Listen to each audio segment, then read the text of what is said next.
Hello, everyone. Hello. Hello. It's good to be one. I am,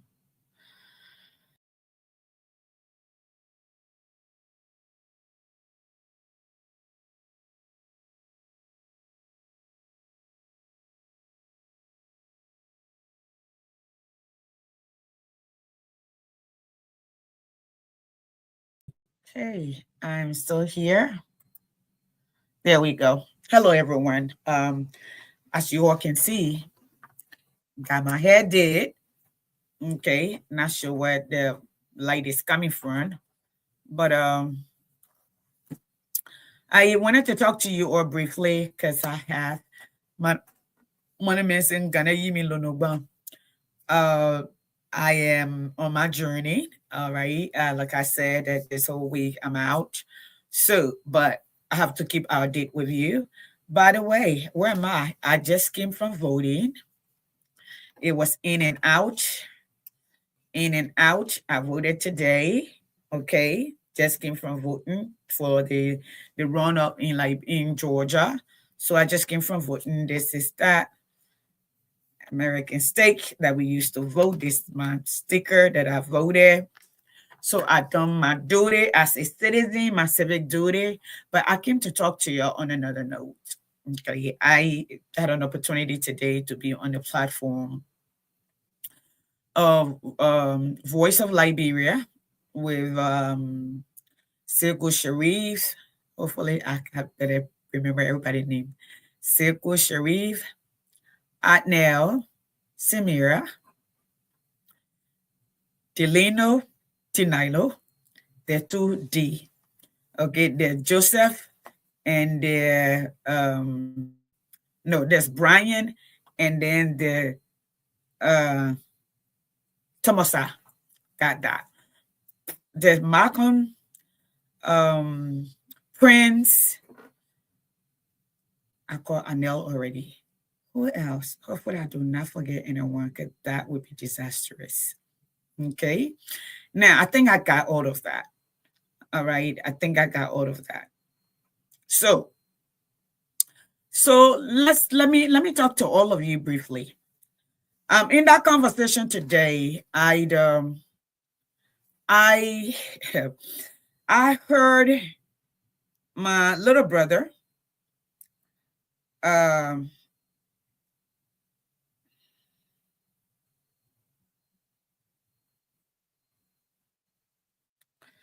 my little brother Emmanuel Gonkwe, who said, in so many words, the only way Liberia can create job is foreign direct investment or investor coming.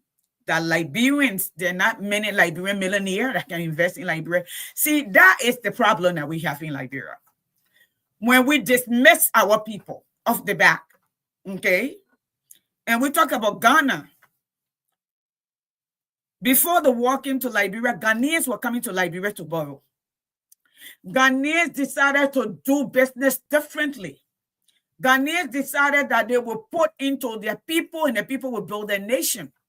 Ghanaians decided they would prioritize Ghanaians than Lebanese or foreign people that they call white. That's what Ghanaians decided that they would do. Okay. Yes, there are enough Liberians that are millionaires that if the country was stable, they will come and invest. Okay. Not just stable. I'm talking about in terms of the judicial process in Liberia. Okay. If it were transparent. Okay. Now, we were not told that I'm coming to government and when I stabilize, when I can get foreign direct investment or investors, then I can get foreign investors. Then I will create jobs. That was not the story that Baka told us. But I'm not going to be long to this, so I'm going to stop right here. Okay, I'm going to stop here with y'all. When FDR took over this country, you didn't wait for anybody else. Somebody would say that now America, yes, unemployment in America was crazy. America was living in cardboard, okay, meaning boxes. They were hungry. They were stealing. They were standing in lines in soup kitchen. So let me explain to you what he did. Okay, the first thing that he did as the president of this country, he first thought, how do I encourage our people? Okay? How do I encourage our people? That's the first thing. And because he had to have the people to buy in, to believe that he could do this. So the first thing he did is he started a fireside chat, which was a program, okay, that he devised to speak directly to the people of the United States in their most tumultuous time. Okay? You're welcome. Please share. So he came out with, and in fact, let me tell you something, because y'all don't listen to advocates in Liberia. The only time people listen to advocates when they are in opposition. Then you make sense. Then they want to bring you close.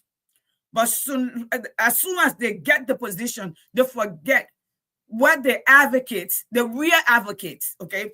I had one time, I don't know what happened, somebody came out, some of the people called and said, advocate here will be the first to say, I've been doing this for 42 years. Damn right, I've been doing this for 42 years. Okay, and I'm proud because my stand is my stand. I'm not able to change it. Like today on the show, when Emmanuel Gwanquest says, yeah, when the people that were leading the June 7 protest, when I saw those faces and I said, I don't want to be on there, that is true. I remember putting Emmanuel Gwanquest, Kwau family, the fatty guys, okay, on the phone, to try to convince him to help in the June 7 protest. And my word exactly to him is what I'm saying to those people today. This is not about Mo Ali. It's not about Henry Costa, because this young man told me, you don't know the people you're dealing with. I deal with them here. You don't know these people. I know them. And I say, you're not doing it for them. You're doing it for Liberia. Are Liberians struggling? And he said, yes. I said, okay, well, if Liberians are struggling, then go ahead and play your part. You do not need, you know, if the goal of the protest, then be a part. And that's how Emmanuel joined to mobilize to get on. So with that said, he was right today that I actually got on there and convinced him. Okay? Now, let me say to all of you, when FDR took over this country, America were in an upside down position, downward turn. People did not even believe, you know, people were unaliving themselves. Okay? And people were living in Hooverville. You know what Hooverville was? They built cardboard boxes to live in it because people could not afford. They had been evicted from their homes. They could not even buy food. Men and women were lining up in soup kitchen to find food. They live in the dust bowl. You know why? This is America. America not far being said before. Liberia, America in 1929, while Liberia was booming, America had nothing. But guess what? I was talking about advocates. There was a lady called Penny Perkins who came from an upper scale family. And one day she was sitting in having tea with a friend in New York in one of the high-rise buildings. And the sweatshop caught on fire and people got killed. People got burned alive. Okay? And she decided she would make that. She will make advocacy her lifelong project. And then she started. What became the New Deal today in America? It was her idea. And when she brought that proposal to President Delano Roosevelt, he said, but this is your idea. Come on board and help me build a nation with that, because you will know better how to implement it. So, under the New Deal, where we got the Social Security Administration, okay? Under the Social Security, we got a Medicaid, we got a Medicare, we got a retirement, okay? We got a disability. So the Americans can fix those things that they never have to endure, where they endure during the 1920s and the 30s, okay? During the Great Depression and after the boll weevil, especially in the South, okay? That's what they did. So they didn't say we're going to wait for Japan to come. We'll wait for Italy to come. We'll wait for Germany to come because Germany is the most powerful. No, at the time. No, they did not. He devised something called the triple R. And that triple R stands for relieve, recover, and refund. Okay? This man drafted, okay, an agenda how to take America out of poverty. If you go to Lee Kuan Yew, it's the same thing. He devised a plan. So when the word overcame to him and presented what it could do for them, he said, no, that's not our goal. The Singapore we are trying to build is not the Singapore. You saw Paul Kagame. He said, we want to make Rwanda the tech capital of Africa. What does Waka want to make like Liberia? We started with R, rest, agriculture, road, something else and something else. Where's the agriculture? They said they were bringing a yellow machine. The yellow machine coming since the beginning of the year or last year. We stole the nation and stole and looted from the nation. Okay? Now, you are telling me, and through that Great Depression, you know what? America, in no time, okay, put 3 million, is it 3 million? Yeah, 3 million Americans back to work, young people, okay? It created these separate groups, okay? Under the relief plan, he created the Triple C, what is called the Civilian Conservation Corps, okay? And that gave job to what? Single men between the age of 18 to 25.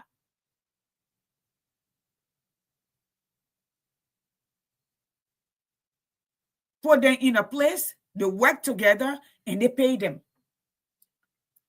The government also, the next thing the government did, because most of the rural places in America did not have electricity, they decided the government will pay a company, American company, or subsidize them to run a low income or low price electricity. That creating jobs. Not only were they giving the contract to Americans, they were hiring Americans to do the job. It put another millions of young people to work. They also added the park and recreation that all of us right now, you'll see all having a children party. We having in park, different recreation. And park and recreation, tourism in America, it's $1 billion industry. So he devised how to get out of what is known as the Great Depression. But no.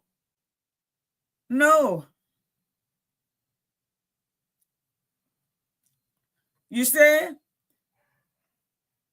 we should wait until foreign direct investment can come. Look, let me explain to you again. You're not getting foreign direct investment. Now, when you compromise the court, okay, and you say Bwaka is the face, because Donald Trump said he speaks good English, you think that's it? We are the laughing stock in America. English does not build a nation. You see Singapore, the Oriental people. Japan, the Oriental people. So what y'all want to do? Okay, stay, let me finish. Give me a few minutes. I'm almost done. Okay. So I will be short today. This is a message to Ome Bwaka. I will say to you, maybe you have not seen this video. I'll play this short video. Okay. The word who family people have been taken to other people's country, they are suing in the international court for the United States to bring their family back. So I will tell you, okay, please do not take anybody's, okay, family, okay, aim and take them to Liberia. Do not.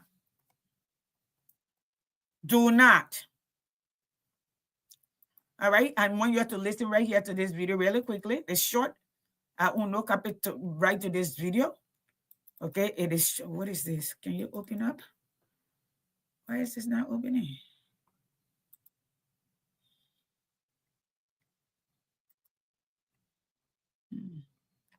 Okay, it's not opening for me.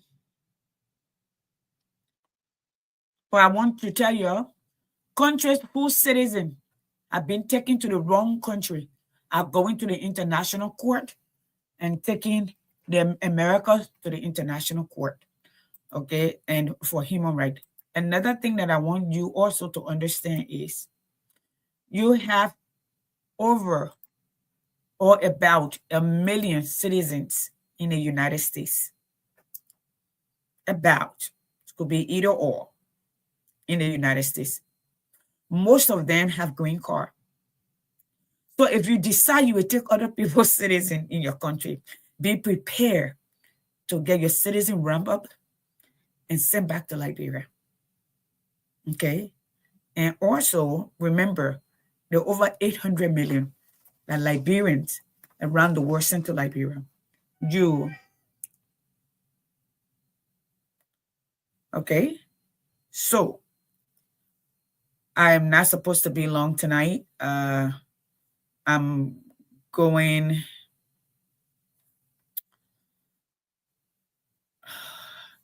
to take my husband somewhere because we have to get some stuff done. Okay. So let me go ahead and share this video if you're there. All right. Hopefully you guys can hear me. All right. Here we go. I'm going to go ahead and share this video and then I'm going to leave. So again, here is my message to the Liberian people. Pape Boaka, listen to the conversation or what the people that are coming out to talk with you, it is your responsibility. They elected you. And because they elected you and they're telling you they're displeased or they're struggling, so they're coming to talk to you. Another message is Liberia has enough problem. 90% unemployment. Okay. 90% unemployment. No security. I listened to a woman this morning on a video that was crying and saying, and I'm going to play it, viewer discretion is advised, that stated that her husband were unalive. They cut off every part of him. Okay. The way she described it and she was crying, my body creep. And the police does not answer when people are in distress. They don't. Like the young man who were literally kidnapped and escaped the other day, and the mother tried to reach out to the police. Nobody will return her call. Nobody ever called her back. Like the little girl who said she was in the house, she was kidnapped, and nobody will return her call. I play it here. So I am here. I will see you Thursday night with Peter. Okay, so I'm going to go. That's what I wanted to talk to you about the protest in Liberia. It is the right of the people to go out and protest. And I believe the people should go out and protest if you are in Liberia. Okay, just as I did. I didn't hit Wia. I did not. Okay. When these people were closing and when they made it seem to Wia, and Wia were not listening. And as I was begging him, Wia, I want to be wrong. Please do what is right by the Liberian people. I'm saying the same thing. Okay? Pape Boaka, right now, what do you call it? NSA budget alone is $216 million out of the 600 million. They say 700 million. That 700 million is inflicted. I am telling you. So I will project and say, in actual terms, it's 600 million. So literally more than a third of the budget, it goes to NSA. You know why they send it there? so they can divide among themselves, so they can steal it, so they themselves can steal it, because that's where they can put money. Because during the first UP turn, they said they cannot audit NSA. So if the money goes through NSA, we are then did it too. So they are doing their own because they introduced it. If the money goes to NSA, there's no way to trace it. So they just divide among themselves while the Liberian people suffer. Okay. Our borders have no security. Drugs are in the place. Pape Boaka promised us that he would. Let me play this. I think I put this here yesterday.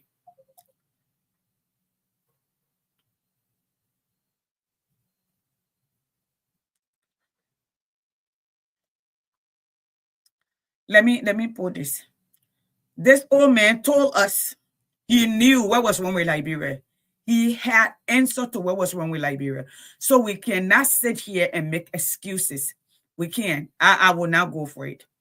Okay. So I'm gonna put this here so I can play it for the Liberian people. And here, this is Pape Boaka when he was running the for the campaign. He also said to Alexander Cummings that Cummings did not know the country. He did. He knew what was going on with Liberia. He had the answer. All right. So Liberian people are simply asking for answers. Okay. How they can be helped. I got somebody coming to. I think Romeo is here. Okay. I'm going to play this video really. And I'm not going to be long. And then I'm going to get out.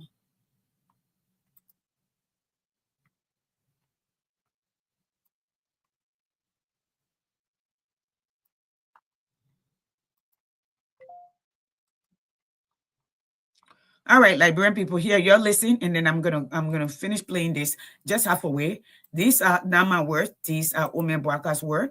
Okay, so I want you to listen up. Party of Liberia. Good morning, and thank you for joining us on the Morning Show. Thank you for having me. Well, quickly, you've been Minister of Agriculture. That's right. You've been Vice President, yes. 2006 to 2018. And now you say you want to be a president. You are 78. The man that is there, George Weah, he may be in the opposition party, but he belongs to a younger generation. What is the ambition? What's the proposition? Why do you think you need to go back there to help the people of Liberia?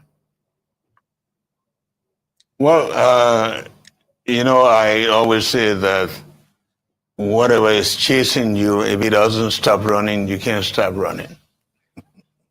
Our country had not seen the kind of leadership that is needed to transform that country. And Mr. Weah is not a person to do it. We knew it, but we gave them the chance to take him. And now we know very well that it's not a test. We know for sure that Weah was not cut off for that. And so we cannot allow our country to degenerate further. Well, how has Liberia degenerated under the leadership of President Weah? Although I understand he's been away since October watching football. That's right. In Qatar. But that can be the big problem. What exactly do you And I did say that Mr. Weah's presence in the country and his absence were all the same, except that when he's absent, he takes the money away. Mr. Weah, we all know that he was not really cut off for this kind of job. Mr. Weah is doing exactly what he's cut off for. And Liberia, when we were in power, Liberia was removed from being a failed state to a country that was giving hope to the people. We put in better infrastructure. We were able to remove the stigma of a nation that was failing. And right now, you go to Liberia, people who know Liberia, the country has gone backward in every area. It's all corruption, stealing with impunity. A country that is, I call is on autopilot because there's no leadership. And we cannot continue to risk the future of unborn generation, not to even mention the ones that are there, young people that just languishing. And so we need to rescue Liberia. All right, we hear you.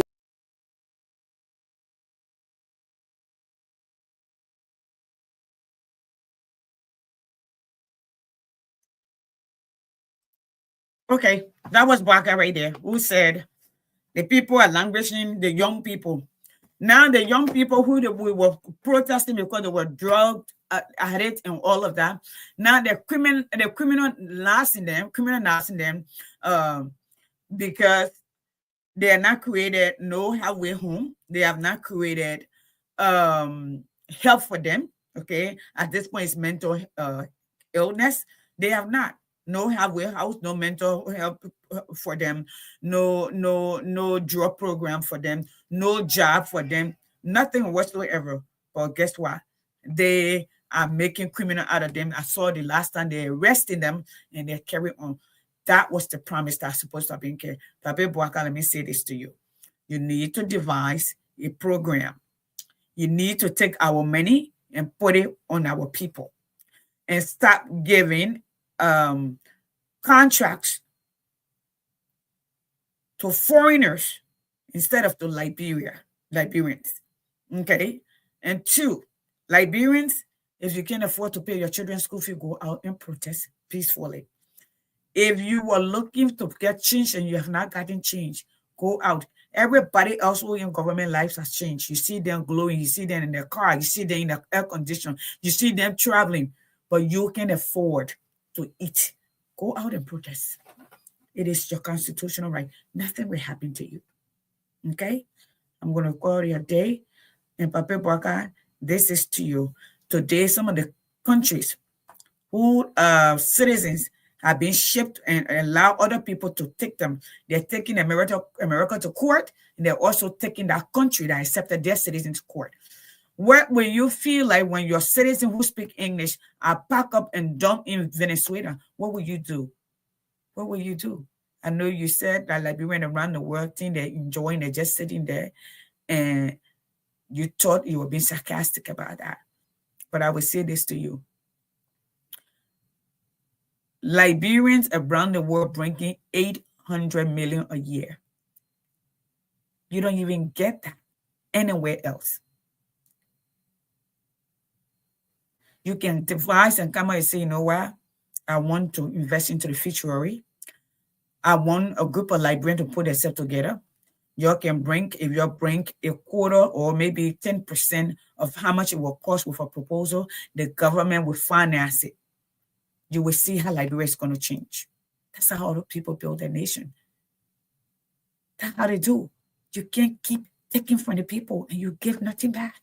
You can't. But it looks like we lied our way. We are good campaigner. We're good liars, but we can't lead. We are tired with the rhetoric, but we need a new kind of leadership in Liberia. It does not matter old or young, but it has to be a different kind of experience, different kind of leadership. That's what Liberia needs. I'll talk to you later. Goodbye. Brother Kennedy, thank you for being here. I do appreciate you. I'm going to go. I'm out. I will talk to you later. God bless you all. Bye-bye.